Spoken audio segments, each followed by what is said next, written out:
Halo Impactor semua, Anda antusias? Aku percaya teman-teman juga antusias, kita sudah mulai masuk di bulan yang baru. Ya, di bulan Juni. Dan bulan Juni ini kita punya tema namanya increase ya. Nah, hari ini saya punya tema yang menarik sekali karena waktu saya berdoa muncul 3 kata ini. Kenapa kok pelit? Nah, tanda tanya ya, kenapa kok pelit? Sedangkan teman-teman tahu nggak? Karena tema bulan kita ada increase. Increase itu apa sih? Increase itu bahasa Indonesianya artinya pertambahan. Nah, kemudian ada kenaikan. Nah, siapa yang pengen ada hidupnya ditambah-tambahkan, hidupnya mengalami kenaikan. Dan increase itu juga artinya memperluas atau hidupmu tuh diperluas, dampakmu diperluas. Dan increase juga berarti peningkatan, ada elevation. Semua kita menginginkan hidup kita punya peningkatan, studinya meningkat. Sebentar lagi teman-teman bagi raport. Tentunya teman-teman kepingin bahwa studinya meningkat, nilai raportnya naik. Ya, sehingga orang tuanya senang, kamu senang, orang tua senang. Ya, kalian punya kerinduan seperti itu. Semua orang menginginkan ada hidupnya naik pada peningkatan. Kenapa kok bahas kenapa kok pelit? Nah, ini dia. Teman-teman tahukah begini? Kalau kita ini hidup kikir atau kalau kita ini pelit. Kenapa kok pelit? Dimulai dari kata why. Mengapa orang kok pelit ya? Yang pertama adalah karena tidak merugi pastinya. Ya. Karena kalau orang berbagi itu ada sesuatu yang diberikan, ada sesuatu yang rasanya kok hilang ya? Kok rasanya ada yang hilang ya? Kok lihat orang gak seneng, kenapa kok dia yang mendapat keuntungan. Sedangkan saya kok malah loss. Seakan-akan ada sesuatu yang hilang dari dalam ada apa yang kau pegang. Nah, tahukah teman-teman gini. Kita tidak akan mengalami kehidupan yang increase. Kehidupan yang naik, yang ditambah-tambahkan. Yang hidup kita makin diperluas. Dengan cara hidup kikir. Atau hidup pelit. Kok bisa ya begitu ya? Karena firman Tuhan Amsal 11 ayat 24 ngomong gini. Ada yang menyebar harta. Tetapi bertambah kaya. Ada yang menghemat secara luar biasa. Namun selalu berkekurangan. Lucu ya. Padahal kita diajarin di sekolah. Hemat mangkal kaya. Nanti kita bedakan antara orang pelit dan orang hemat. Ternyata kalau saya lihat, saya belajar itu berbeda sekali antara orang pelit dan orang hemat itu 2 hal yang berbeda. Ya, hemat mangkal kaya. Tapi firman ngomong menyebar harta tidak membuat kita kekurangan. Proverbs Amsal 11:24 versi TPT, The Passion ngomong gini. Generosity brings prosperity. Generosity itu bicara soal kemurahan hati. Kemurahan hati membawa prosperity itu kelimpahan, ya. But withholding from charity brings poverty. Dengan kita menahan kebaikan kita, membuat kita makin miskin, membawa kita pada miskin. Jadi ternyata kemurahan akan buat kita prosper, membuat hidup kita akan limpah. Di situ akan terjadi ditambah-tambahkan, di situ terjadi peningkatan, di situ hidup kita akan diperluas. Dari mana? Dengan kita generous, dengan kita bermurah hati, dengan hidup kita enggak pelit. Nah, kok bisa gitu ya? Coba deh teman-teman kita mikir, mau enggak punya teman pelit? Ya.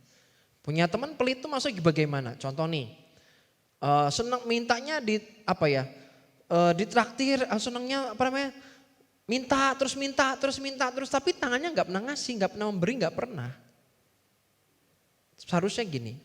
Orang semakin kenal Tuhan, itu makin selfless. Karena Tuhan pun datang ke dunia, dia mengosongkan dirinya sebagai hamba. Padahal dia raja segala raja, tapi dia mengosongkan dirinya. Dia selfless. Bukan makin kenal Tuhan, makin selfish. Artinya apa? Yang dipentingkan tuh dirinya sendiri. Yang penting saya. Yang penting saya kenyang, yang lain kelaparan terserah. Yang penting saya kenyang. Gak bisa begitu. Harusnya kita makin kenal Tuhan, membuat kita makin selfless. Kita mengosongkan diri kita, Kita belajar untuk memberi, kita belajar untuk melayani. Karena gini, kebanyakan kita pengen mengalami sesuatu yang increase, kenaikan, tapi tanpa terjadi menginginkan ada sesuatu yang kita berikan ke orang lain atau sesuatu yang kita share ke orang lain. Menurut saya sulit untuk kita bisa berkembang kalau hidup kita pelit. Ciri-ciri orang pelit itu apa sih? Yang pertama nih, tidak suka berbagi, lebih suka menikmati yang dia suka sendirian atau nggak ada orang. Contohnya, kalau makan ngumpet. Nah ini dia nih, siapa yang suka makan terus ngumpet-ngumpet. Supaya apa? Supaya nggak dimintain sama teman-temannya. Jangan bilang-bilang lagi makan. Ya kan?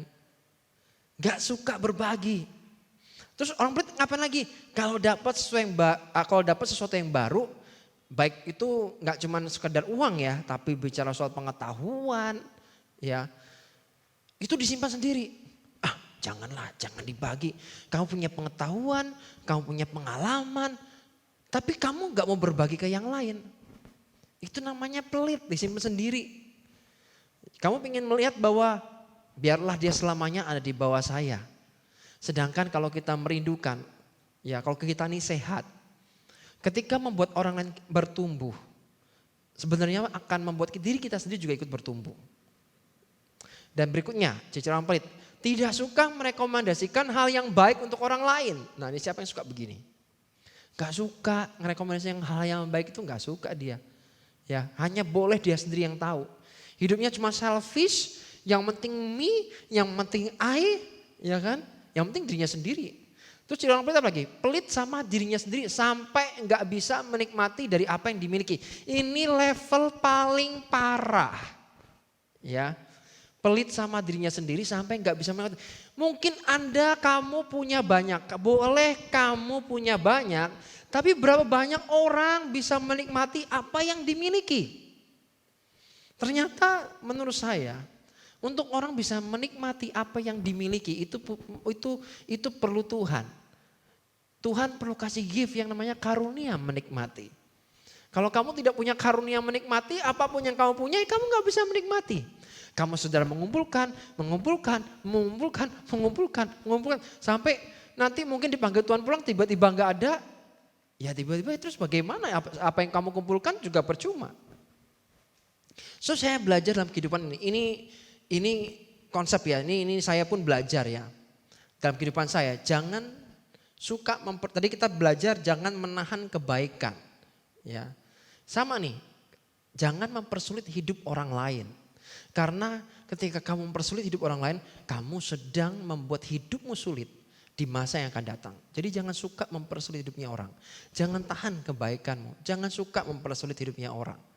Tapi saya percaya ketika kamu mempermudah hidupnya orang lain, hidupmu juga akan mengalami kemudahan. Amin. Jadi ketika kamu tuh mempermudah hidupnya orang lain, hidupmu tuh juga akan mengalami kemudahan-kemudahan. Enggak percaya? Ada yang namanya hukum gravitasi. Ya. Tapi juga ada yang namanya hukum tabur tuai. Jadi contoh gravitasi itu apa sih? Kalau barang ini dijatuhkan, ini pasti kan dari atas jatuh ke bawah. Ini ilmu pasti. Sama hukum tabur tuai itu juga merupakan sebuah yang kepastian. Kamu mempersulit hidupnya orang, kamu menahan kebaikan, tadi Amsal berkata akan membawamu kepada kemiskinan. Tapi ketika kamu belajar untuk generous, belajar untuk memberi. Ya tadi pagi kita belajar dari Pastor Iman tentang prinsip pertama yaitu perpuluhan. Ketika kita mengembalikan perpuluhan, itu mengembalikan apa yang menjadi milik Tuhan. Menomor satukan Tuhan, maka Tuhan akan berkati kita limpah. Ya, semua kita perlu diberkati Tuhan. So hari ini saya ingin ngajak teman-teman untuk belajar punya hati yang murah hati. Karena langkah hidupmu menjadi ringan ketika kamu menjadi orang yang murah hati. Karena banyak orang yang support dan mendoakan kamu ketika kamu bermurah hati. Ketika kamu mempermudah hidupnya orang lain. Maka hidupmu akan jauh lebih ringan langkahnya. Nah sekarang untuk bisa membedakan supaya kalian gak bingung. Bedanya hemat atau pelit itu apa sih? Sepertinya beda tipis tapi berbeda teman-teman. Yang pertama, orang hemat teliti dalam menggunakan keuangan. Ya dia teliti. Sedangkan pelit sama sekali tidak mau uangnya keluar. Nah ini gawat banget ya. Yang satu ini gawat banget. Yang satu dia teliti, bukan pelit, tapi dia teliti. Setiap kita dipercaya Tuhan sebagai stewardship, ya sebagai pengelola. Kita dipercaya Tuhan untuk bisa mengelola. Bukannya kita pelit, tapi orang pelit benar-benar gak mau uangnya keluar. Berikutnya nih, orang pelit enggan mengeluarkan uang walaupun untuk kebutuhannya sendiri. Kalau bisa pinjem, kenapa? Beli. Itu salah satunya begitu. Ya. Apalagi untuk dirinya sendiri lagi. Orang pelit selalu berkata kalau dia tidak punya uang supaya uangnya nggak habis. Ya. Jadi kalau orang pelit itu seperti ini teman-teman. Orang hemat tidak mau menahan lapar. Tetapi orang pelit rela menahan lapar demi mempertahankan uangnya. Kebalik ya. Memang benar kita ini butuh makan, hidup. Makan untuk hidup. Bukan hidup untuk makan. Jangan dibalik ya, itu dua hal yang berbeda. Makan untuk hidup dengan hidup untuk makan itu dua hal yang berbeda. Sama nih, orang hemat tidak mau menahan lapar. Dia tahu kapan harus mengeluarkan uangnya. Ya, tapi orang pelit jelas dia tidak mau ngeluarin uang. Lebih baik dia tahan laparnya supaya uangnya nggak kurang. Jadi Amsal 28 ayat 22 versi terjemahan The Passion dikatakan orang yang serakah. Atau terjemahan baru dikatakan orang yang kikir. Berlomba untuk menjadi kaya. Tetapi dia lupa bahwa dia bisa kehilangan apa yang paling penting dan berakhir tanpa apa-apa. Wow, ini powerful. Orang yang kikir, kalau The Passion katakan itu orang serakah. Berlomba untuk menjadi kaya. Tapi dia lupa bahwa dia bisa kehilangan apa yang lebih penting. Dan dia bisa berakhir dengan tidak memiliki apapun. Apa yang dimaksud dengan lebih penting? Menurut saya yang lebih penting itu apa sih? Hubungan itu lebih penting dari apapun. Kenapa kita mengembalikan perpuluhan? Kita bicara soal hubungan. Menomorsatukan hubungan kita dengan Tuhan. Itu hubungan. Dengan sesama. Ya. Yang bagi saya juga yang lebih penting itu apa sih? Hubungan. Hubungan itu gak boleh rusak, bahaya. Kenapa? Ada satu quote yang mungkin teman-teman juga tahu, lebih baik punya 1000 teman daripada punya 1 musuh. Hubungan itu penting teman-teman. Ya, hubungan itu penting dan terus jaga. Salah satunya juga jangan hidup pelit, itu salah satunya. Kita jaga hubungan sama orang, kita berkati orang, jangan tahan kebaikan. Kalau kita bisa traktir, kita bisa berilah gitu ya. Tapi ingat kita harus tahu dulu kita atur segala sesuatunya, kita tahu apakah kita ini masih cukup atau enggak, semua dihitung dengan baik, ada perhitungannya.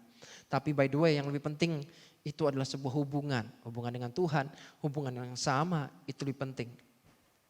Nah berikutnya lagi, yang lebih maksud, yang lebih penting adalah hubungan. Ya. Kemudian ini dia. 1 Korintus pasal 6 ayat 10. Terjemahan baru katakan begini. Pencuri, orang kikir, pemabuk, pefitnah, dan penipu tidak akan mendapat bagian dalam kerajaan Allah. Ini firman yang ngomong. Ya, orang kikir itu juga termasuk di sana. Tidak akan mendapat bagian dalam kerajaan Allah.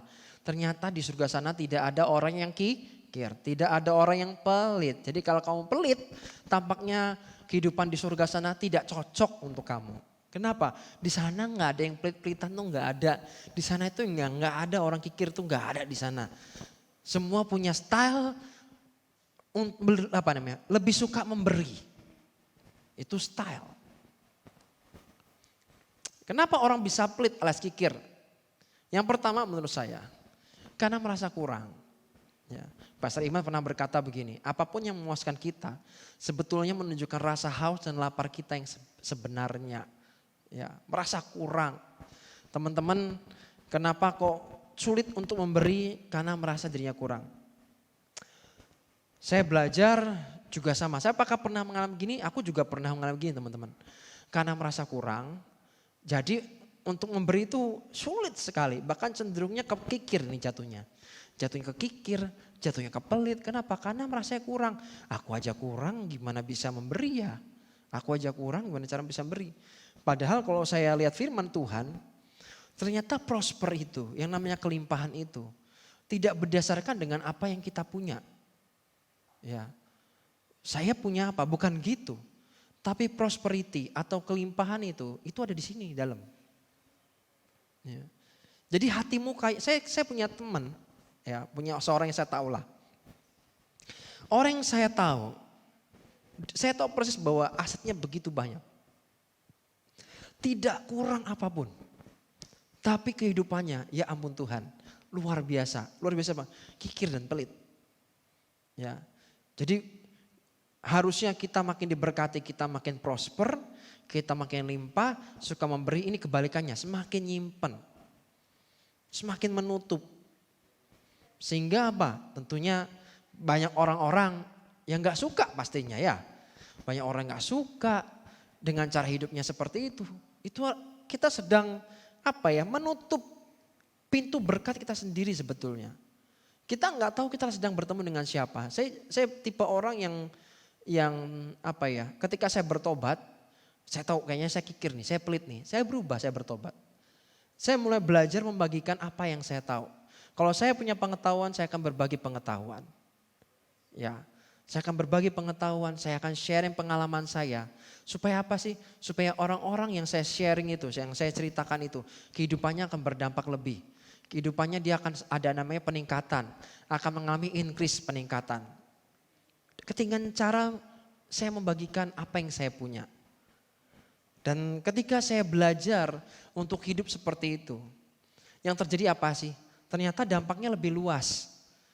Secara pelayanan, saya makin terbuka, pintunya makin terbuka dan terus terbuka. Kenapa? Saya nggak pernah pelit untuk berbagi. Berbagi untuk apa yang saya tahu, untuk berbagi apa yang saya punya. Saya nggak pelit. Dan bagaimana saya menemukan itu? Ya tentunya kita nggak pelit. Kalau kita sadar bahwa kita punya Tuhan yang generous, punya Tuhan yang murah hati. Kita belajar dari Tuhan.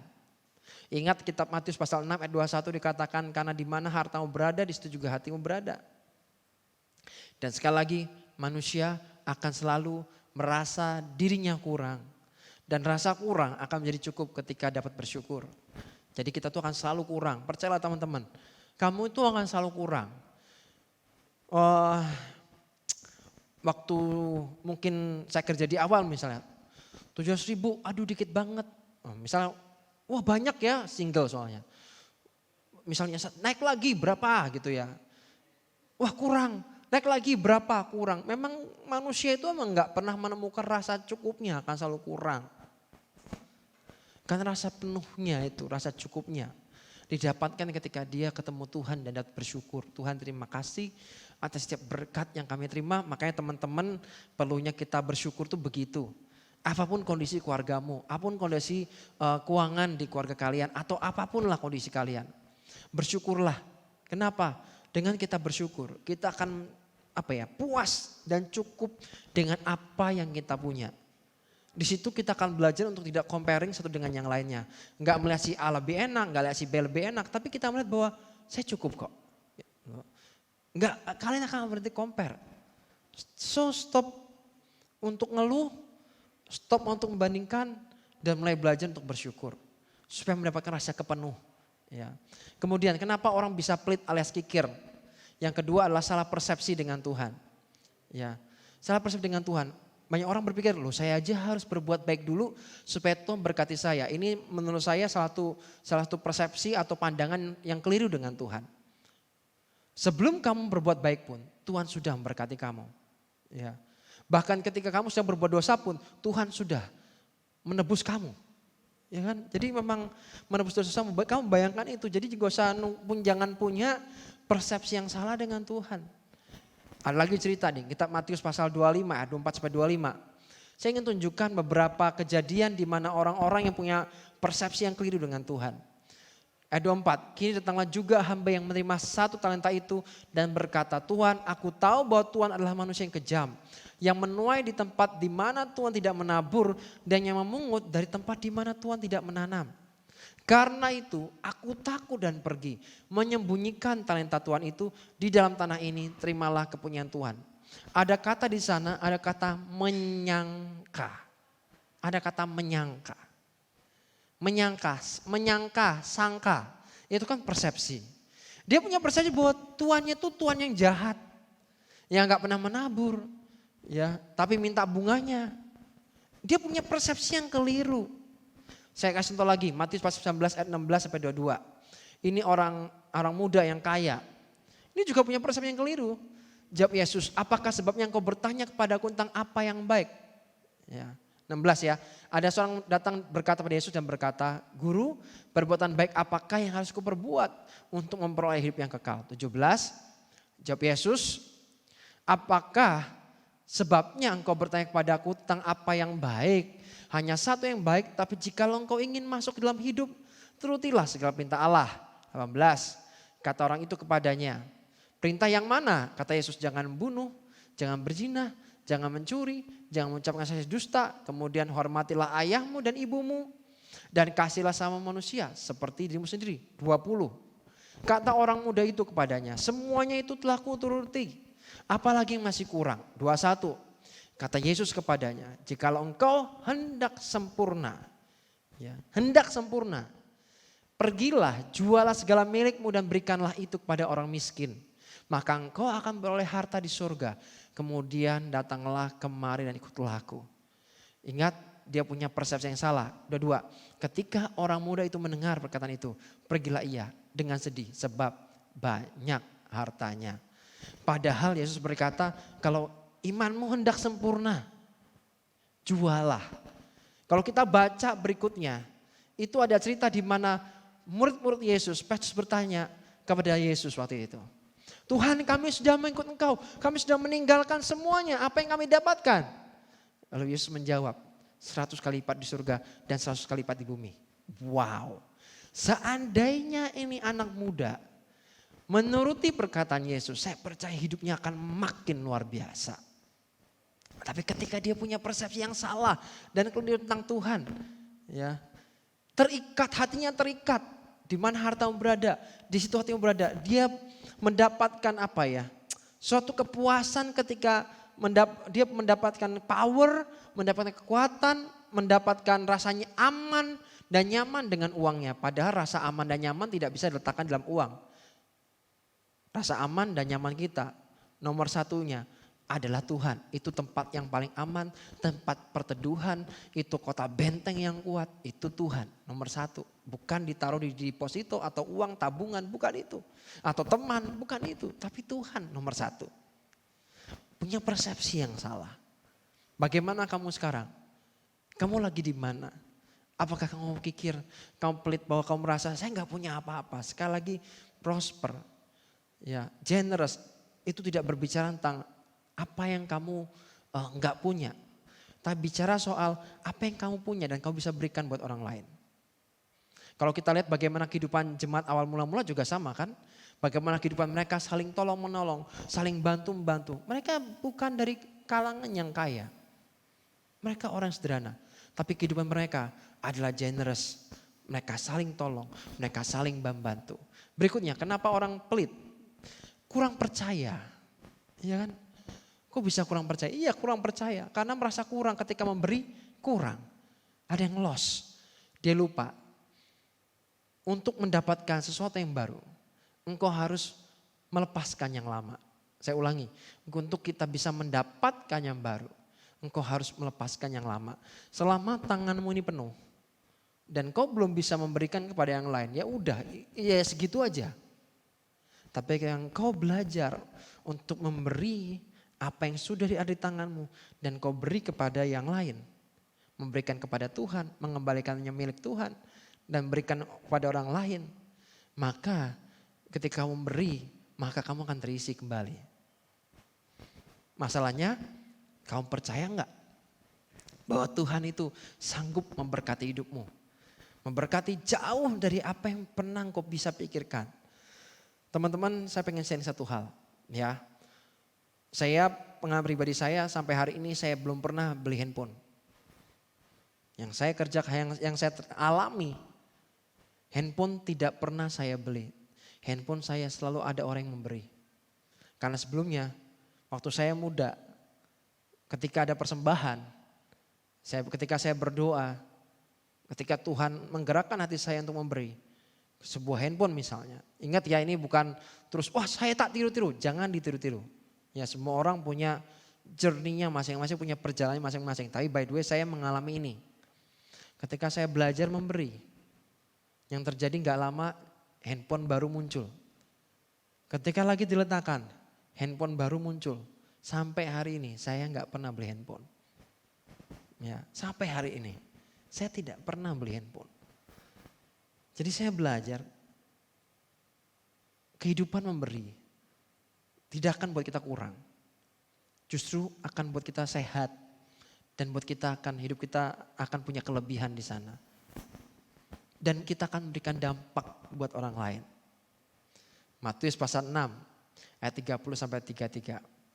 Jadi jika demikian Allah mendandani kerumput di ladang yang hari ini ada dan besok dibuang ke dalam api, tidakkah ia akan terlebih lagi mendandani kamu hai orang yang kurang percaya. Sebab itu janganlah kamu khawatir dan berkata, apakah yang akan kami makan, apakah yang kami minum, apa yang akan kami pakai. 32. Semua itu dicari bangsa-bangsa yang tidak mengenal Allah. Akan tapi Bapamu yang di surga tahu bahwa kamu memerlukan semuanya itu. Tuhan tahu bahwa kita membutuhkan juga. Tetapi dikatakan 33, carilah dahulu kerajaan Allah dan kebenarannya. Maka semuanya itu akan ditambahkan kepadamu. Saya closing dengan ini. Bagaimana sekarang caranya supaya kita nggak pelit lagi? Mulai dari hal kecil, jangan pelit pada diri sendiri. Saya ulangi, mulai dari hal kecil, jangan pelit pada diri sendiri. Bagaimana caranya supaya kita nggak pelit lagi? Kemudian yang kedua adalah belajar memberi. Kisah para Rasul pasal 20 ayat 35, terjemahan baru katakan begini. Dalam segala sesuatu telah kuberikan contoh kepada kamu, bahwa dengan bekerja demikian kita harus membantu orang-orang yang lemah dan harus mengingat perkataan Tuhan Yesus, sebab ia sendiri telah mengatakan ada lebih berharga memberi daripada menerima. Kita seringkali menerima yang ini. Ya, kita apal ayat ini. Tapi saya mau ngajak teman-teman semua, mari di pelaku firman kita belajar memberi, tidak hanya sekedar kita menerima. Mumpung kau masih muda, kau bisa praktek. Ya, saya ingat waktu masih sekolah dulu, yang saya kerjakan pada waktu di gereja adalah karena zaman itu angka 500 rupiah itu masih ada harganya ya teman-teman ya. Kalau zaman dulu itu masih ada harganya lah. Kalau sekarang mungkin value-nya nilainya sudah berkurang. Tapi zaman saya sekolah dulu lumayan itu bisa buat jajan. Karena keluarga kami sangat sederhana waktu itu. Saya ingat sambil nangis saya ngomong sama Tuhan waktu ngasih persembahan, Tuhan aku cuma punya ini. Sambil nangis, tapi aku berikan terbaik apa yang aku punya. Karena cuma ini satu-satunya apa yang aku punya.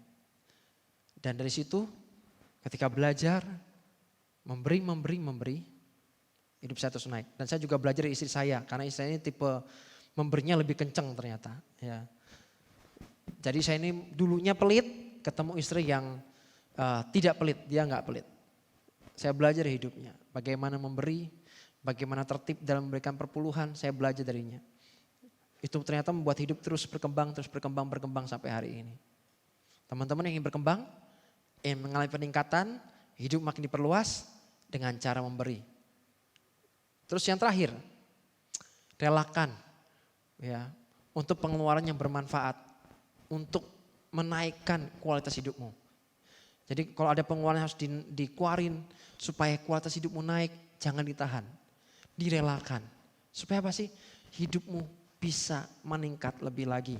So hari ini tinggalkan hidup pelit ya, karena percaya orang pelit, firman Tuhan berkata engkau tidak ada bagian di dalam kerajaan surga.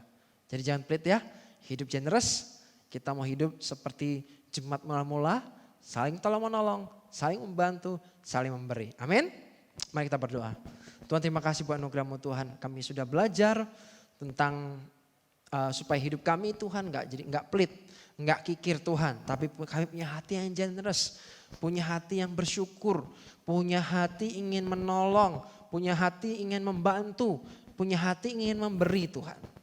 Terima kasih Tuhan, biar teman-teman boleh mereka tidak hanya sekedar mendengar, tapi mereka juga belajar menjadi pelaku firman. Terima kasih Tuhan, biarkan mereka juga belajar untuk punya ketaatan dan melakukannya dalam hal-hal yang mungkin dari hal yang kecil. Terima kasih Tuhan. Blessing yang terbaik. Angkat tanganmu dan terima berkat Tuhan. Biar berkat kasih Allah Bapa, anugerah yang besar Yesus Kristus Tuhan. Penyertaan Roh Kudus dan persekutuan dengan Roh Kudus Tuhan. Yang semakin intim, makin manis menyertai kami hingga pada kesudahannya. Di dalam nama Tuhan Yesus kami berdoa ucap syukur. Dan yang percaya katakan amin, amin, amin. See you next week.